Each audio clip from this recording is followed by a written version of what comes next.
சுன்னாகத்திலிருந்து கந்தரோடைக்கு போகின்ற விகாரைகள் அமைந்த இடமான கந்தரோடைக்கு செல்ல அடிமைகளாக எங்களை வைத்திருந்திய ஒல்லாந்தர்களின் புகழ்பாடு பிரதேச சபை உறுப்பினர்களுடைய அறிவின் இது உங்களுடைய அநாகரிக அசிங்கத்தை வெளிக்கொண்டு வரும். அர்ஜுனா ராமநாதனுடன் தொலைபேசியில் மதுபோதையில் பேசிய பௌத்த இன அழிப்பு நடவடிக்கையாகவும் தையிட்டியில தொடங்கினது. இது இவ்வாறு கந்தரோடை முதல் இவர் உங்களுக்கு தெரியுமோ தெரியா, இவர் பல இடங்கள், இவர் ஒரு காணி உரிமையாளர் பத்மநாபன் சாருஜன் என்கின்ற இவர் கஜேந்திரகுமார் பொன்னம்பலத்தின் கட்சியின் அங்கத்தவர். இவருடைய பெயரிலும் ஒரு துளி காணி கிடையாது. மிக மோசமான இனவாத கருத்துக்களை இந்த பெண்மணி தெரிவித்து வந்து கொண்டே இருக்கின்றார். இவர் இந்த யாழ்ப்பாணத்தையே சேராத உண்மையான மக்களுக்கு காணிகள் சென்றடைவதில் எந்த விதமான எதிர்ப்பும் எங்களுக்கு இல்லை. அண்மையில தையிட்டிக்கு போன அர்ஜுனா ராமநாதன் என்கின்ற பாராளுமன்ற உறுப்பினர் இந்த பாராளுமன்ற உறுப்பினர் பட்டத்தை தயவு செய்து செக் பண்ணுங்க. இவர் பேசுகின்ற சுமந்திரன் தயவில தான் இவருக்கு பிறகு மருத்துவத்துக்கு படிக்கிறதுக்கு இவருக்கு அனுமதி கிடைச்சா. இந்த பாராளுமன்ற உறுப்பினர் ஆன அறிவிலியை யாழ்ப்பாண வைபவமால சொல்லுது, யாழ்ப்பாண வைபவ விமர்சனம் சொல்லுது. அந்த இடத்துல நல்லூர் கோயில் கட்டப்பட்டதாக நாங்க சொல்லல, இந்த உங்களுடைய வரலாற்று புத்தகங்கள் சொல்லுது. சிங்கள மன்னன் கட்டி கொடுத்ததுதான் நல்லூர் கோயில்.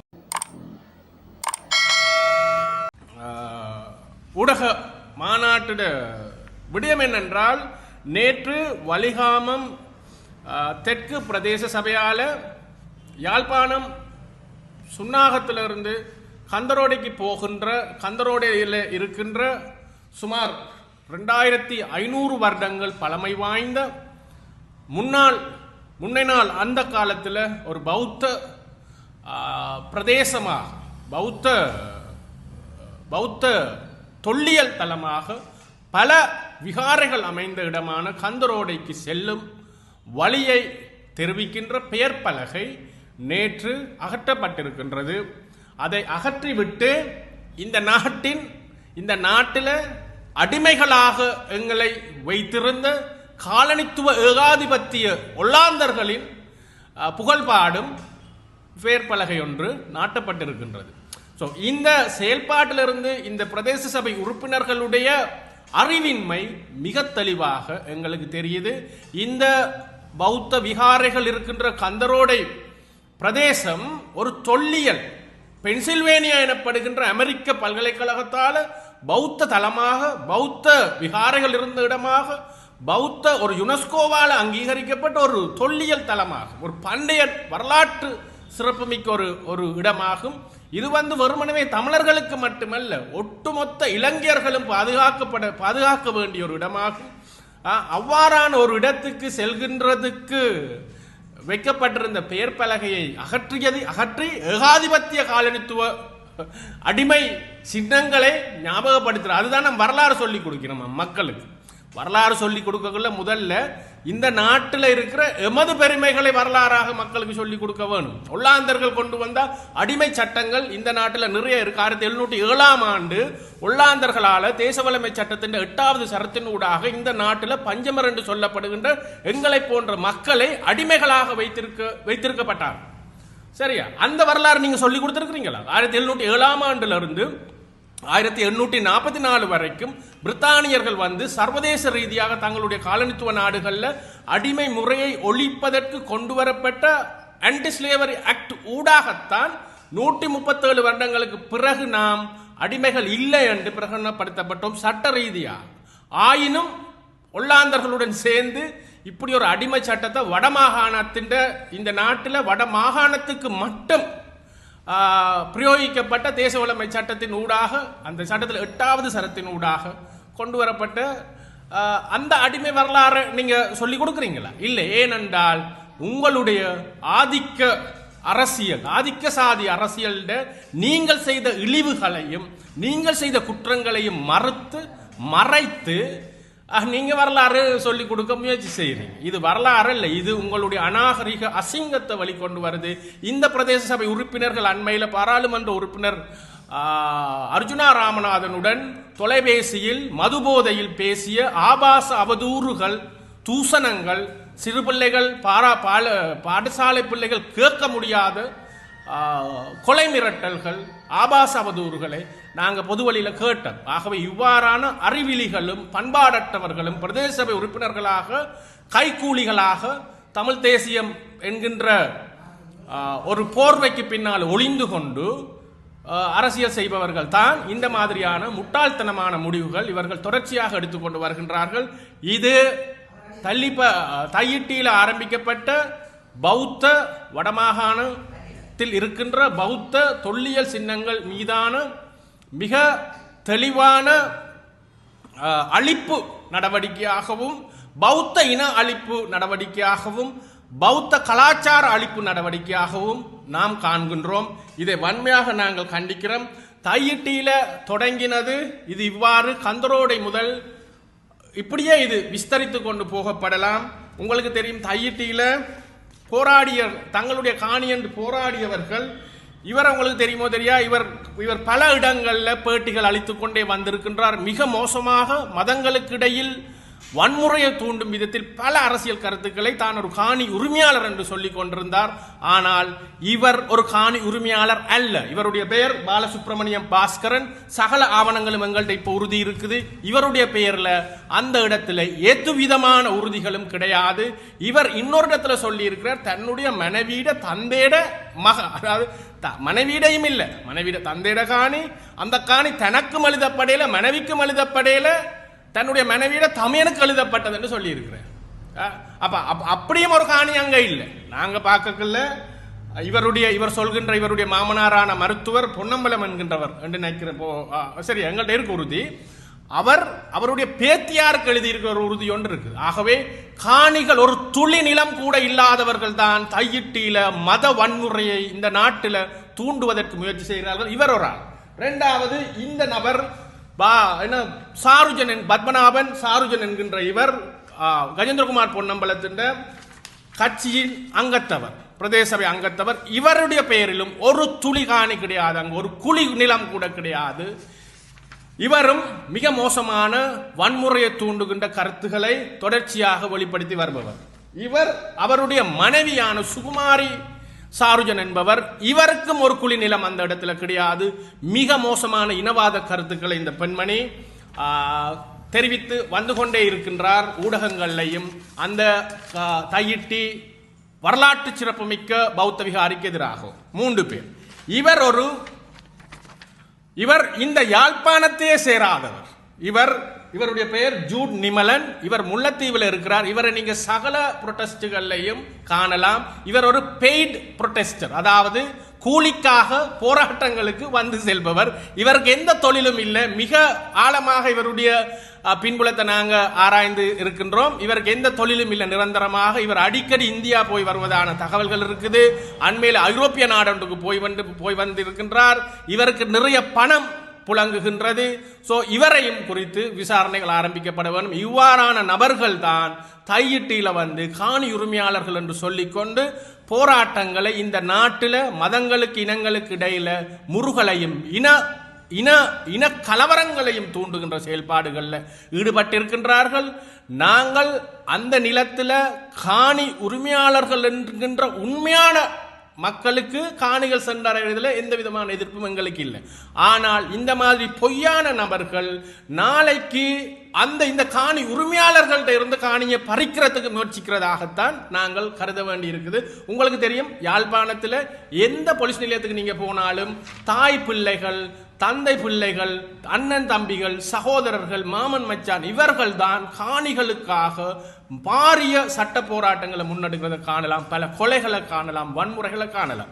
ஆகவே என்ற மாமண்ட காணி, மச்சாண்ட காணி, சித்தப்பண்ட காணி, அப்பாட பெரியப்பாட காணி என்று கொண்டு வாரதெல்லாம் மிக மோசமாக அந்த உரிமையாளர்கள்ட்ட இருந்து காணிகளை அபகரிக்கின்ற ஒரு திட்டமாக நாங்கள் பார்க்கிறோம். ஆகவே இந்த வடக்கில் இருக்கிற பௌத்த தலங்கள் மீதான, பௌத்த சின்னங்கள் மீதான வரலாறை திரிவுபடுத்துகின்ற விடயங்கள்ல பல பாராளுமன்ற உறுப்பினர்கள் ஈடுபட்டிருக்கிறதையும் காண்கின்றோம். அண்மையில தையிட்டிக்கு போன அர்ஜுனா ராமநாதன் என்கின்ற பாராளுமன்ற உறுப்பினர் அந்த இடத்துல இருந்து சொல்றார், கந்தரோட வந்து ஒரு பௌத்த தலம் இல்லையா, அந்த இடம் ஒரு பௌத்த தலம் இல்லையா? யார் உங்களுக்கு சொன்னது? அது முந்தி அந்த செத்த தமிழாக்கள் என்ற தாளிகள் போட்டு வச்சிருந்த இடமா என்றெல்லாம் உளறி கொட்டி கொண்டிருக்கிறார். நாங்கள் அரசாங்கத்துக்கு சொல்றோம், உங்களோட பாராளுமன்ற சபாநாயகர் அசோக் ரன்வலோட பட்டத்தை செக் பண்ணின மாதிரி இந்த பாராளுமன்ற உறுப்பினரோட பட்டத்தை தயவு செய்து செக் பண்ணுங்க. முதல்ல இவருக்கு பல்கலைக்கழகத்துக்கு கிடைச்சது சூத்த பல்லு புடுங்கிறதுக்கு தான். இவருக்கு கிடைச்ச முதல் பல்கலைக்கழக அனுமதி சுமந்திரன். இன்றைக்கு இவர் பேசுகின்ற சுமந்திரன் தயவில தான் இவருக்கு பிறகு வழக்கு போட்டு பொது மருத்துவத்துக்கு படிக்கிறதுக்கு இவருக்கு அனுமதி கிடைச்சு. ஆக இவர் பெரிய ஒரு கெட்டிக்கார ஆள் இல்லை. கல்வியில கூட மிக மந்த நிலையில இருந்திருக்கிறார் என்றது மிக தெளிவாக தெரியுது. சூத்தப்பள்ளி புடுங்கிறதுக்கு தகுதி பெற்றவர் பிறகு ஏதோ மக்கடிச்சு பாஸ் ஆகி தனக்கு பின்னால கலாநிதி என்று பல இடங்கள்ல போட்டுக்கொண்டார். இந்த இவருடைய கலாநிதி ஒருக்கா செக் பண்ண வேணும் என்று நாங்கள் இந்த அரசிட்ட கூறிக்கொள்கிறோம். அதே மாதிரி தனக்கு கொஞ்சம் கூட அறிவில்லாத சம்பந்தம் இல்லாத வரலாறு, சமூகவியல், பொருளியல் என்று நிறைய இருக்கு. இது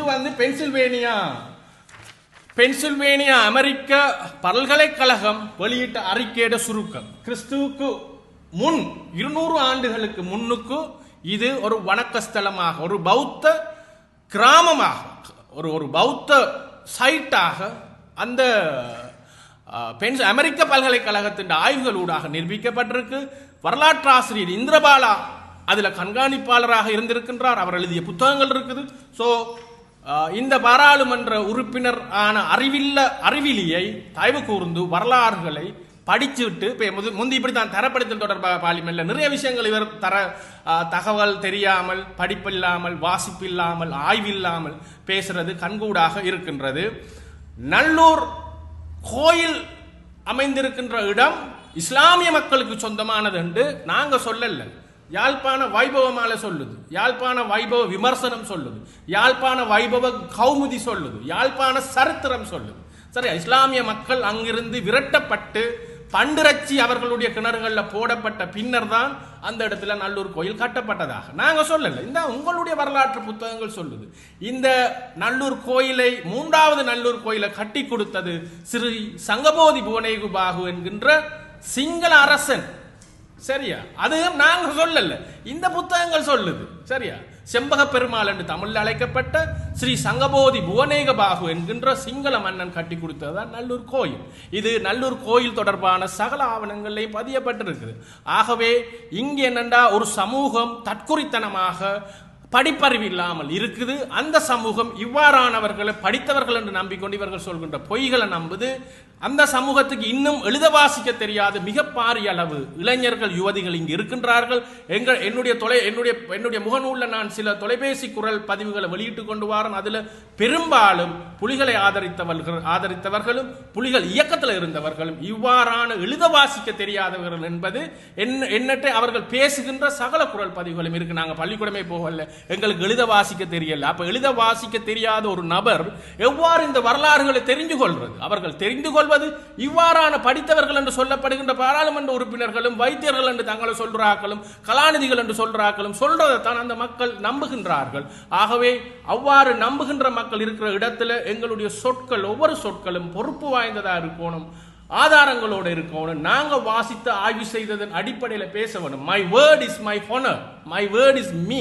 என்னுடைய வார்த்தை தான் நான் என்பதை ஒவ்வொரு பாராளுமன்ற உறுப்பினர்களும் புரிஞ்சு கொள்ள வேணும். ஆகவே இந்த நடவடிக்கைகளை நிறுத்துமாறும், மீண்டும் அந்த இடத்துல இந்த போர்ட் இதைவிட மிக பெரிதாகவும் மிக வரலாற்று சான்றாதாரங்களுடனும் மீண்டும் அந்த இடத்துல நிலைநிறுத்தப்பட வேண்டும் என்பதையும் நாங்கள் வலிகாமம் தெற்கு பிரதேச சபைக்கு வன்மையாக அறிவுறுத்துகின்றோம். அவ்வாறு இல்லாட்டிக்கு இது தொடர்பாக சட்ட நடவடிக்கை எடுப்பதற்கு முழுமையான இந்த நாட்டின் பௌத்த மக்களின் ஆதரவு எங்களுக்கு உண்டு என்பதை சொல்லிக்கொண்டு நிறைவு செய்கின்றோம். நேற்றைய பதாகை அகற்றப்பட்டது தொடர்பாக தவிசாளர்கள் கூறப்பட்டிருந்தது. பிரதேச சபையின் சட்டத்துக்கு அமைவாகத்தான் அகற்றப்பட்டிருக்கிறது. வீதியோரங்களில் இவ்வாறான பேர்பலகைகள் நடுவதாக இருந்தால் பிரதேச சபையின் அனுமதியினை பெற்றிருக்க வேண்டும். ஆனால் அந்த பேர்பலகை நடுவதற்கு எந்த விதமான அனுமதியும் பெற்றிருக்கவில்லை என்று கருத்து முன்வைக்கப்பட்டது. பிரதேச சபை தவிசாளர்கள் உறுப்பினர்களுடைய அறிவிப்புகள் எங்களுக்கு பாரிய பிரச்சனை இருக்க அறிவிப்புகள்ல காரணம் என்னன்னா, அவர்கள் தாங்கள் எந்தெந்த கட்சிக்கு வேலை செய்கின்றார்களோ அந்த கட்சியின் நிகழ்ச்சி நிரலுக்கு அமையவே செயல்படுகின்றது. அண்மையில் தையிட்டியில் இவர்கள் ஒரு சைன் போர்டு, அதாவது தையிட்டி சட்டவிரோத விகாரை என்று பெயர் பலகை நடுவதற்கு போனார்கள். அதே சட்டவிரோதம், அது சட்ட ரீதியாக அவர்கள் எடுத்த முடிவு அல்ல. அப்படி அவ்வாறு அவர்களுக்கு வைக்கிறதுக்கான அதிகாரமும் இல்லை. ஒரு கட்டிடம் சட்ட ரீதியானதா சட்ட விரோதமானதா என்பதை முடிவு செய்கிறது நீதிமன்றம்.